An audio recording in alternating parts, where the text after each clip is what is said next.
বর্তমান সময়ে বাংলাদেশে মার্কেটে রিচ হয়ে গেল রিয়েলমি কোম্পানি থেকে। রিয়েলমি C75 এই ফোনটা দুইটি ভ্যারিয়েন্টই বাংলাদেশ মার্কেটে দেখতে পাচ্ছি।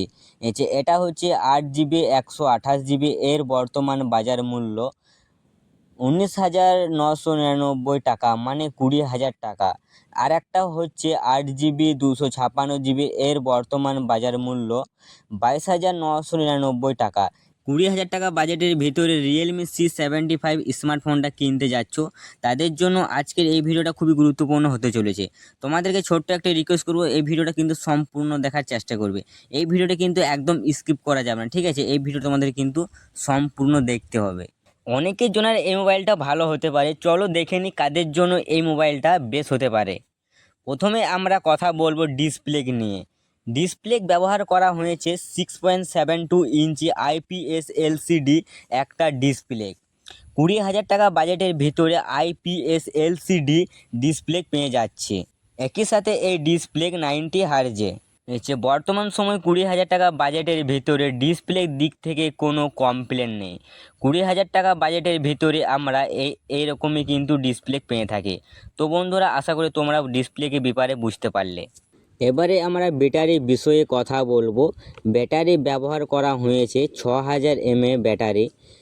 এটা চার্জ করার জন্য 45 ওয়াটের ফাস্ট চার্জার, SBI টাইপসের সাপোর্ট হবে, এবং ব্যাটারিটা ব্যবহার করা হয়েছে লিথিয়াম পলিমার। সেই ক্ষেত্রে ব্যাটারির দিক থেকে কিন্তু কোনো কমপ্লেন নেই। তো আশা করি বুঝতে পারলে ব্যাটারির বিষয়ে। এবারে ক্যামেরা বিষয়ে তোমাদেরকে বলি।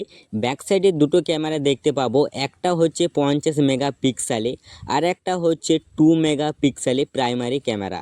বর্তমান সময় 20,000 টাকা বাজেটের ভিতরে এই রকম ক্যামেরা পেয়ে থাকি। এই ক্যামেরার মাধ্যমে আমরা ডিজিটাল জুম পেয়ে যাচ্ছি, একই সাথে 30 fps পর্যন্ত ভিডিও শ্যুট করতে পারবো। তো আশা করে বুঝতে পারলে ক্যামেরা বিষয়ে যে 20,000 টাকা বাজেটের ভিতরে আমরা এইরকমই কিন্তু ক্যামেরা জুম পেয়ে থাকি। এবারে এই ফোনটা খারাপ দিকগুলো বলি। প্রথমে হচ্ছে ডিসপ্লে যদি আরেকটুকু ভালো হতো তাহলে এই ফোনটা বেটার হতো। 2 নাম্বার হচ্ছে প্রসেসর একদমই কম দিচ্ছে, সেই ক্ষেত্রে আমরা গেম প্লে ঠিকঠাক মতন করা যাচ্ছে না।